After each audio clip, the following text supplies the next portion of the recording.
అయిపోయిందండి. ఇప్పుడు next last task saris కి ఫినిషింగ్ ఇవ్వడం. సో ప్యాకింగ్ చేసేటప్పుడు ఉంటుందండి ఆనందము.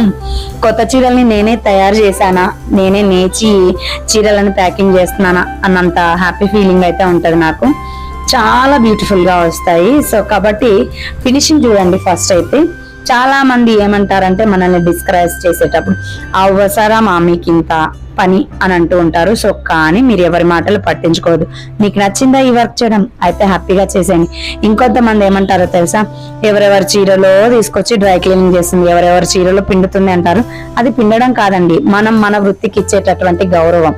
సో నేనైతే గౌరవంగానే ఫీల్ అవుతాను, కానీ అది నేను చేసే పని తప్పు అని ఎప్పుడు ఫీల్ అవ్వను. నా పనిలో నేను ఎప్పుడు హ్యాపీనెస్ ని చూస్తాను, కానీ కించపరిచి ఎప్పుడు చూడను. సో చాలా మంది ఇలా అనుకుంటారు, అలా అనుకుంటారని చెప్పేసి వాళ్ళు చేయాలనుకుంటున్న పనులను కూడా చేయలేకుండా చాలా మంది ఉన్నారు. సో మీరు ఎవరి పనులు ఎవరు